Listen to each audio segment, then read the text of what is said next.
आप जरूर कर सकते हैं। में 7-7.5% के गेंस इसने दिखाए हैं, इसीलिए कह रहे हैं कि करंट लेवल्स पर ना लें। लेकिन गौरव, टाटा कंज्यूमर में भी क्या यही स्थिति है? ये भी अब 805 पर आ गया है। जी देखिए, टाटा कंज्यूमर का तो स्ट्रक्चर जो है मैं कहूँगा कि इसमें अच्छा है। और अगर आप सेटअप इसका डेली चार्ट पे भी देखेंगे तो एक ट्रायंगल ब्रेकआउट के कगार पे है, तो अभी तक वो ब्रेकआउट कंफर्म हुआ नहीं है। तो मैं वेट करूंगा कि एक बार कंफर्म हो जाए वो ब्रेकआउट। वो आपको ब्रेकआउट देखने मिलेगा तकरीबन एक बार 820-22 के लेवल अगर सस्टेन कर लेते हैं तो एक अच्छा ट्रेंड लाइन ब्रेकआउट या ट्रायंगल ब्रेकआउट सॉर्ट ऑफ आप उसमें देख सकते हैं। फिर काफी स्ट्रॉन्ग अपसाइड की हम बात करेंगे 5-6% के लिए, काफी पोजिशनल टारगेट्स की हम बात कर सकते हैं। तो यहाँ पे स्ट्रक्चर खराब है वैसा नहीं है, लेकिन प्रीएम्प्ट करना ब्रेकआउट को मेरे हिसाब से एट दिस स्टेज सही नहीं रहेगा।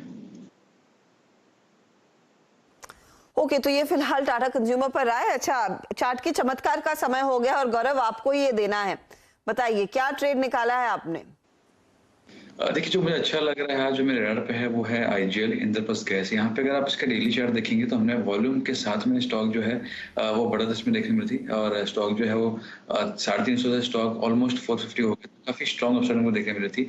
उसके बाद में प्रॉफिट बुकिंग देखने मिली है। तो यहाँ पर दो चीजें अच्छी हुई है। जो मैं ये अपसाइड कह रहा हूँ, आप अगर देखेंगे डेली चार्ट पे 350 से लेके ऑलमोस्ट 450 अगर मैं कहूँ तो काफी स्ट्रॉन्ग वॉल्यूम पार्टिसिपेशन इसमें देखने मिला था। और जो गिरावट हमको देखने मिली है काफी सीवियर हुई है, लेकिन उसमें अगर आप वॉल्यूम्स देखेंगे तो वो 1/3 1/4 वॉल्यूम्स भी नहीं हुए। तो बड़ी वॉल्यूम्स पे बढ़त हुई है, छोटे वॉल्यूम्स पे स्टॉक जो है वो गिरा है। आज के अगर आप देखेंगे तो मैं ये नहीं कहूंगा कि यहाँ पे एक bullish angle thing sort of बना है, क्योंकि एक डाउन ट्रेंड चाहिए उसके लिए। लेकिन जो प्रीवियस इसके स्विंग हाइस के जो ब्रेकआउट्स थे उसको रिटेस्ट करके स्टॉक जो है ऊपर जा रहा है, तो यहाँ पे काफी लुक्रेटिव हो जाता है। दूसरा, अगर आप देखिए आरएसआई डेली चार्ट पे, अगर आप आरएसआई देखेंगे इतना गिरावट के बाद में भी आरएसआई कंफर्टेबली 60 के ऊपर है। तो जब काफी स्ट्रॉन्ग अप ट्रेंड होता है तब हम जो कहते हैं कि काफी स्ट्रॉन्ग सपोर्ट का आरएसआई का कहाँ पे आ सकता है, तो वो जनरली 40 या 60 पे आता है। तो 60 के हिसाब से भी लग रहा है कि मोमेंटम स्टॉक में बना रह सकता है। मुझे लगता है कि यहाँ पे आप बाय कर सकते हैं। और यहाँ पे जो स्टॉप लॉस जाऊंगा वो होगा 395 का। ऊपर में स्टॉक जो है फिर से एक बार क्लेम कर सकता है 440 445 को। ये बात फिलहाल आईजीएल पर एक बाय कॉल आता हुआ, स्टॉक करीब 1.5% ऊपर आज के ट्रेड में। यहां पर एक अच्छा खासा मौका देखने को मिल जरूर रहा है। लार्जली डोमेस्टिक गैस एलोकेशन बढ़ा है और उसके बाद हमने देखा है गैस प्राइसेस भी बढ़ती हुई दिखाई दे रही हैं। तो दोनों चीजें दरअसल कंपनी के लिए जाती हुई, जो भी गैस एलोकेशन बढ़ा इन्होंने पास ऑन किया।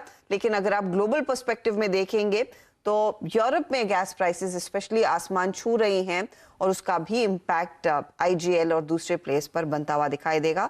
तो स्टॉक में एक तेजी का ट्रेड आप ले सकते हैं इस समय। चलिए, लेकिन हर रोज की तरह अब आपके लिए लेकर आएंगे कुछ ऐसे स्टॉक्स, ऐसी खबरों के साथ जहां पर एक्शन बन रहा है, लेकिन समझना जरूरी है कि क्या चल रहा है। उसी पर करते हैं बात।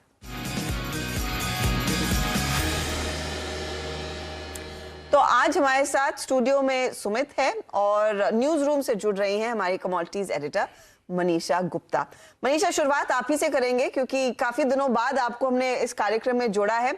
बताइए, चाय कंपनियों पर हमारी नजर जा रही है, बताइए क्या चल रहा है इधर? पिछले 2-3 महीने में लगातार चाय के भाव हमने बढ़ते हुए देखे हैं। अगर जून की बात की जाए तो उत्पादन 14 से 16% कम था और जुलाई में भी करीबन 15% की गिरावट यहां पर उत्पादन में एक्सपेक्ट की जा रही है। और इसीलिए जुलाई में करीबन 10% से ज़्यादा की बढ़त हमने चाय के प्राइसेस में आते हुए देखी है। चाय में दो कैटेगरीज हम फॉलो करते हैं, एक तो सीटीसी और दूसरा ऑर्थोडॉक्स। और ये ऑर्थोडॉक्स जो है वो प्रीमियम चाय है और यहाँ पे प्राइसेस में 75 से 100 रुपये प्रति किलो तक की तेज़ी पिछले एक साल में हमने बनते हुए देखी है। ओवरऑल उत्पादन की अगर बात की जाए तो पिछले साल 158-160 मिलियन केजीज तक चाय का उत्पादन देखने को मिला था। इस साल ये काफ़ी कम एक्सपेक्ट किया जा रहा है, 142-144 मिलियन केजीज ही यहाँ पर इस साल चाय उत्पादन होगी। एक्सपोर्ट के आंकड़े यहाँ पर लगातार काफ़ी स्ट्रांग हैं। अगर आप ओवरऑल चाय का डायनामिक्स देखें तो इंडियन एनुअल ग्रोथ जो है पर कैपिटा की चाय की वो बहुत ज़्यादा बढ़ती नहीं है, लेकिन क्योंकि हम दूसरे सबसे बड़े उत्पादक देश हैं, हमारे एक्सपोर्ट नंबर्स यहाँ पर लगातार काफ़ी स्ट्रांग हैं। अगर FY 22-23 की बात की जाए तो 225 मिलियन केजीज यहाँ पर एक्सपोर्ट की बातचीत अभी भी यहाँ पर की जा रही है। ओवरऑल माना यही जा रहा है कि आने वाले कुछ महीनों में यहाँ पर चाय के प्राइसेस लगातार स्ट्रांग रह सकते हैं। विंटर डिमांड यहाँ पर स्ट्रांग होती हुई नजर आती है, तो इन एनी केस वो सिक्लिकल यहाँ पर स्ट्रांग भी रहता है, लेकिन एक नज़र यहाँ पर मौसम पे और ओवरऑल चाय के उत्पादन पे ज़रूर रखनी होगी। चाय के उत्पादन में थोड़ी सी कमी, प्राइसेस छू रहे हैं आसमान को और स्टॉक्स में भी थोड़ा सा एक्शन बनता हुआ दिखाई दे रहा है। वो शेयर भी लेकर आइएगा, क्योंकि आज मैं देख रही थी जयश्री टी करीब 4% ऊपर, हैरिसन मलयालम में करीब 2% तक के गेंस देखने को मिले हैं। लेकिन जून के लो से अगर आप कंपेयर करेंगे, स्टॉक्स में एक डिसेंट परफॉर्मेंस देखने को मिला है। वो डेटा भी आपकी स्क्रीन पर लेकर आते हैं। ये पूरा पैक है जहां पर फंडामेंटल एक्शन देखने को मिल रहा है और स्टॉक प्राइसेस भी उसी फंडामेंटल एक्शन को दरअसल रिफ्लेक्ट करती हुई दिखाई दे रही हैं। अगर ट्रेड लेना हो, मयूरेश, जो कहानी मनीषा जी ने हमारे सामने पेश की है कि क्लियरली शॉर्टफॉल हो सकती है और उसी का दरअसल फायदा फिर इन कंपनियों के हाथ लगेगा, क्योंकि जो भी ऑक्शन होगा वो हायर प्राइसेस पर होता हुआ दिखाई देगा। ट्रेड कहां पर लेना पसंद करेंगे? कोई फंडामेंटल ऐसा स्टॉक जो आपको पसंद है, पोर्टफोलियो में रखा जा सकता है? नहीं, अगेन ये बहुत सिक्लिकल प्लेस होते हैं हर्षिता जी। तो जैसे मनीषा जी कह रही थी, आई थिंक जो डिमांड सप्लाई डायनामिक्स है obviously soft commodities like T को फेवर करती है। और एक पहलू है इसमें पहलू है कि दो जो बड़े एक्सपोर्टिंग नेशंस हैं, एक है कीनिया और एक है श्रीलंका, जिनकी ब्लैक टी का डिमांड बहुत जबरदस्त होता है in terms of value and volume both global markets में। श्रीलंका में जो स्थिति आप देख रहे हैं, वहां से obviously because of the constraints export opportunities कम होने वाली है। और जो केन्या का मैं रिपोर्ट्स पढ़ रहा था कुछ हफ्तों पहले, I think that's going to be an easily I think okay quarter और ओके ईयर फॉर कीनिया। इसलिए आई थिंक हमारी जो एक्सपोर्ट ओरिएंटेड थीम है specifically for tea as well, I think वो अगर बरकरार रहती है तो प्राइस और वॉल्यूम दोनों एक्सपोर्ट मार्केट्स में अच्छे खासे हासिल होने चाहिए। और इसको मद्देनजर रखते हुए मुझे लगता है आई थिंक सारे चाय स्टॉक तो शायद रिएक्ट करेंगे। जो फ्लश आउट होता है Harshad, I think that is also very very important. मई और जून महीने में आई थिंक फ्लश आउट होता है, जहां पे आई थिंक जो फर्स्ट लीफ कट कहते हैं या सीटीसी जिसे हम कहते हैं, आई थिंक उसके जो प्राइसेस है वो डिटरमाइन होते हैं। वो प्राइसेस भी काफी फर्म लग रहे हैं इंडियन कॉन्टेक्स्ट में। तो बिल्कुल I think looking at all these factors, शायद चाय स्टॉक्स मोमेंटम में रहेंगे। सिक्लिकल होते हैं, वो पीरियड के लिए खेलने हैं, तो मोमेंटम स्टॉक्स ट्रेडिंग के हिसाब से खेल सकते हैं। हैरिसन मलयालम, गुडरिक जैसे स्टॉक्स बिल्कुल मोमेंटम में रह सकते हैं for all these news.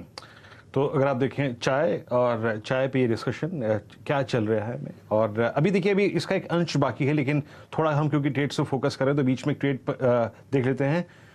Coal India 2 stocks लेके आई है स्क्रीन पे। अगर आप क्लोजिंग को ट्रेड कर रहे हैं तो कोल इंडिया इस दौर की हाईएस्ट ट्रेजेक्टरी में जाके क्लोज होने की तैयारी करता हुआ, possibly this the highest zone of entire August series.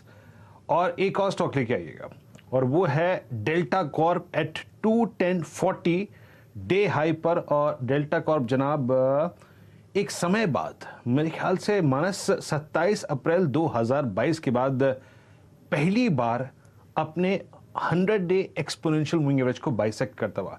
मानस, आपका टेक, इन दोनों में से क्या ट्रेड करना चाहेंगे?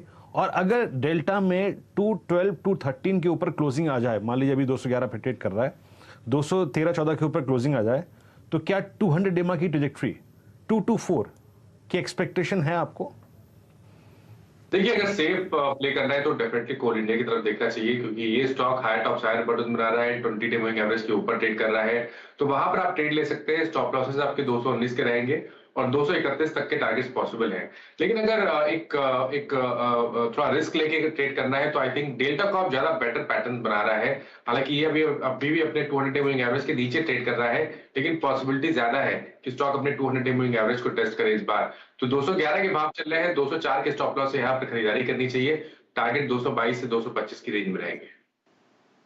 पर अब 231 का टारगेट मानस का आ रहा है। कुछ देर पहले आशीष बहेती ने आपको कहा था 229 के लिए एक मौका, तो वो स्टॉक आपके वैसे भी रेडार पर होना चाहिए, क्योंकि यहाँ पर काफी तगड़ा मूव देखने को मिल रहा है। कल दोपहर से थोड़ा सा एक्शन आया था, लेकिन आज कन्विक्शन भी आ गया है स्टॉक में।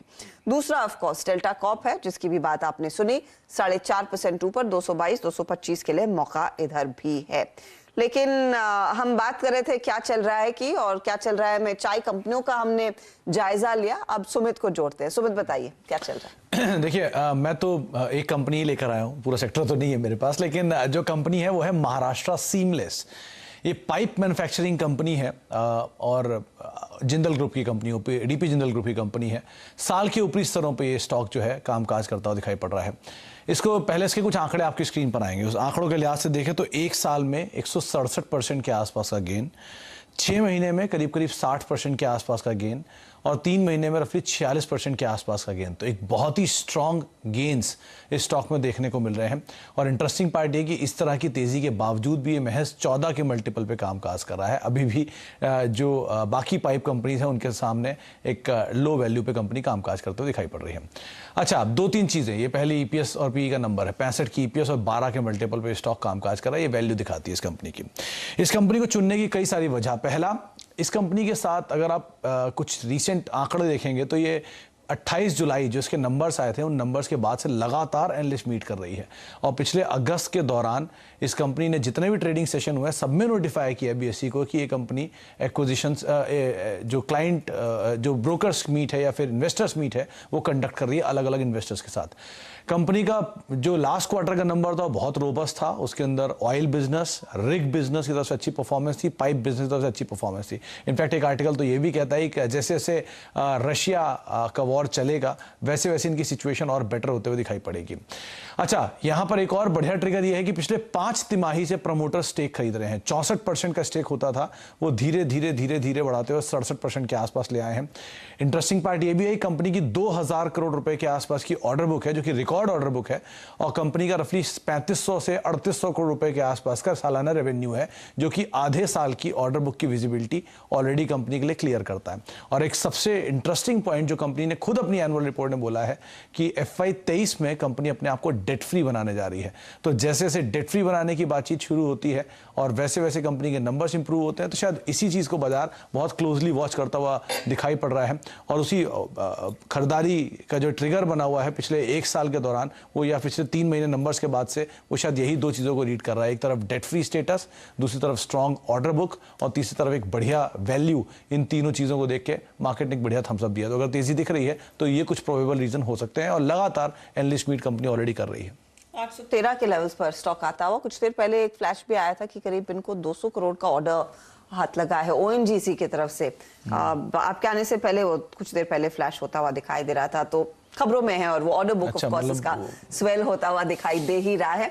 तो वो स्टॉक आपकी स्क्रीन पर चार्टिकली स्वाति होतकर ट्रैक करती हैं क्या आप महाराष्ट्र सीमलेस? कोई ओपिनियन इस पे? यस डेफिनेटली ये काउंटर काफी स्ट्रॉन्ग है ऑन टेक्निकल फ्रंट। अभी ऑल टाइम हाई पे चल रहा है जिस हिसाब से लास्ट 2 साल का हम लोग ने मोमेंटम देख रहे हैं। काफी स्टॉक ने बाइंग मोमेंटम में अच्छी वन साइड रैली दी almost from 600 to 800 levels within a span of 3 महीने में ये रैली हमने देख चुके हैं। मुझे लगता है डेफिनेटली ये रैली और कंटिन्यूड रहेगी। अगर मैं पास्ट डेटा लेके और एक्सटेंशन ड्रॉ करके देखूं तो 900 टू 1000 के लेवल्स अपसाइड ओपन हो जाते हैं। तो जिनके पास भी लॉन्ग पोजीशन से डेफिनेटली होल्ड कर सकते हो। नीचे में मैं प्रॉफिट स्टॉप लॉस देना चाहूंगी 780 के स्टॉप लॉस है, आप होल्ड कर सकते हो।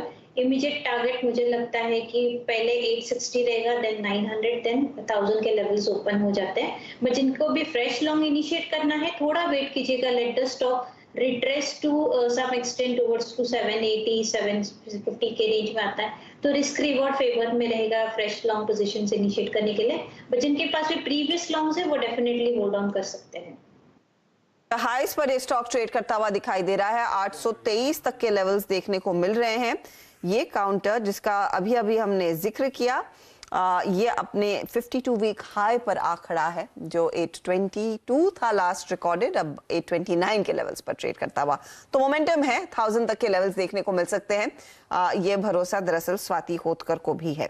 चलिए अब 1-2 और ट्रेड्स आपकी स्क्रीन पर लेकर आएंगे। अच्छा वैसे स्मॉल कैप इंडेक्स दिखाइएगा एक बार। स्मॉल कैप इंडेक्स भी डे हाई के करीब ही ट्रेड करता दिखाई दे रहा है।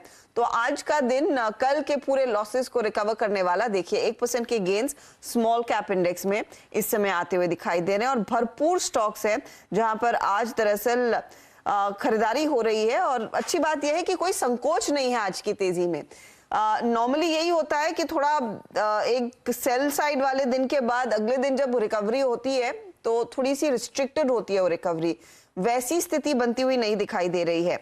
गौरव क्या मानते हैं आप? आज थोड़ा सा दिल खोलकर खरीदारी हुई है मिड कैप स्मॉल कैप्स कि क्या एक्सपायरी को प्रीएम्प्ट करने की कोशिश हो रही है या फिर कुछ और आप पढ़ रहे हैं? देखिए अगर आप कैंडलस्टिक पैटर्न के हिसाब से अगर